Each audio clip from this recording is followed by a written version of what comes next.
Bismillahirrahmanirrahim.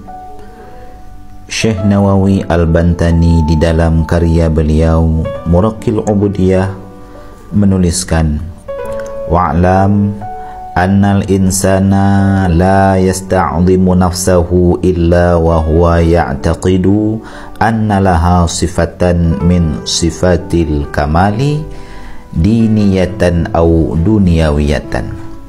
Ketahuilah olehmu, kata Syekh Nawawi Al-Bantani, sesungguhnya seorang insan la yasta'zimu nafsahu, tidak akan membesarkan dirinya, tidak akan merasa dirinya hebat, illa wahwa, kecuali ia mengiktikad, ia meyakini, annalaha, sesungguh ia memiliki sifatan min sifatil kamali, ia memiliki satu sifat daripada sifat-sifat yang sempurna, diniyatan, dibangsakan kepada agama adakala, atau duniawiyatan, atau dunianya.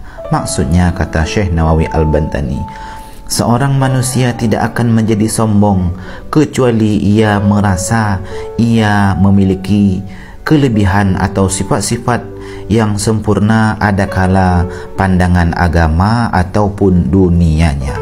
Oleh karena itu, kata Syekh Nawawi, fa asbabul kibri sab'atun, maka sebab-sebab kesombongan itu ada 7 perkara.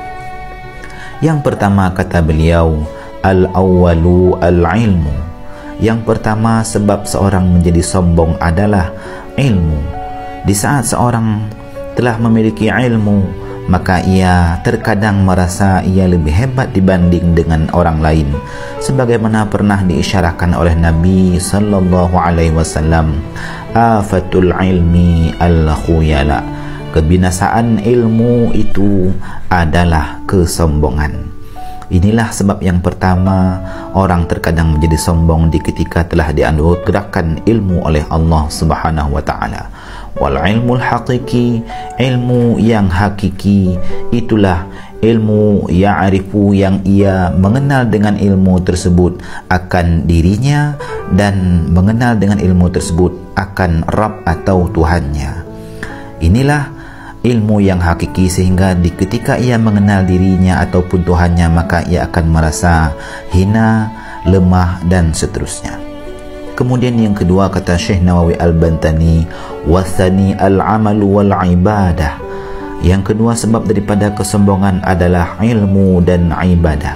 Di ketika seorang telah melakukan satu amal kebaikan ataupun ibadah, terkadang ia terjebak oleh perasaan ia merasa telah sempurna, ia telah merasa lebih hebat di sisi Rabb-nya. Padahal ini adalah salah satu daripada penyebab ia menjadi sombong, karena telah merasa lebih hebat dibandingkan dengan yang lainnya dikarenakan satu amal ataupun ibadah yang ia telah lakukan. Kemudian kita lanjutkan, kata Syekh Nawawi Al-Bantani, wassababu salisu, sebab yang ketiga daripada kesombongan adalah an-nasabu, nasab, keturunan. Di ketika seorang merasa ia berasal dari keturunan yang hebat, yang mulia, dari suku yang mulia, maka akan timbul perasaan bahwa ia lebih hebat daripada yang lainnya, sehingga falladilahu nasabun syarif, orang-orang yang berasal dari nasab yang sempurna, yastahqiru, biasanya merasa hina, man laisa lahu dzalikan nasab, merasa hina kepada mereka yang bukan senasab dengannya, wa in kana arfa'a minhu amalan, wa in kana, dan sekalipun orang lain tersebut lebih tinggi dibanding daripadanya, apakah amal ataupun ilmunya, dikarenakan merasa ia berasal daripada nasab atau keturunan yang hebat. Kemudian kata Syekh Nawawi Al-Bantani, warrabi'u, yang keempat, satu sebab daripada sebab-sebab orang menjadi sombong adalah al-jamalu, kecantikan ataupun keindahan.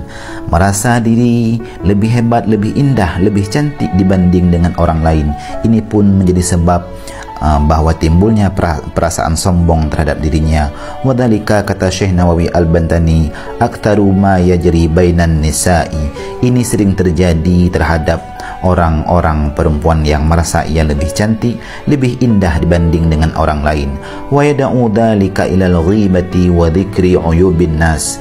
Sifat merasa lebih cantik, lebih indah dibanding orang lain ini akan membawa kepada ghibah, mengupat orang lain, dan akan menyebut kekurangan orang lain. Kemudian kata Syekh Nawawi Al-Bantani, wal khamisu al-malu. Yang kelima dari sebab-sebab kesombongan adalah harta. Di saat orang memiliki harta yang lebih diberikan oleh Allah, di situ ia akan merasa ia lebih hebat dibandingkan dengan orang-orang lain. Wadhalika, kata Syekh Nawawi Al-Bantani, yajri bainal muluk. Ini sering terjadi terhadap raja-raja, kemudian para pedagang dan para saudagar-saudagar yang merasa ia telah banyak harta simpanan dan seterusnya. Kemudian kata Syekh Nawawi Al-Bantani, wasadisu, yang keenam, al-quwwah. Sebab orang menjadi sombong yang keenam adalah al-quwwatu, kekuatan, merasa dirinya lebih kuat dibanding dengan orang-orang lain. Dan yang terakhir kata Syekh Nawawi Al-Bantani, sebab kesombongan, wasabi'u al-atba'u watalamidatu wal aqaribu. Sebab yang terakhir, yang ketujuh, orang menjadi sombong adalah atba', pengikut-pengikut, watalamidatu, murid-murid, dan aqaribu, kerabat-kerabat.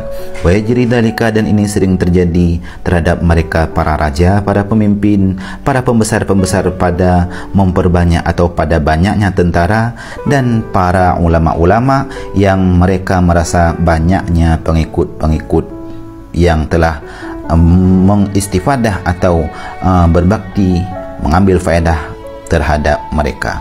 Inilah 7 penyebab daripada kesombongan yang mana mudah-mudahan Allah jauhkan daripada kita semua. Amin ya rabbal alamin. Mudah-mudahan ada manfaatnya. Wallahu a'lam bissawab.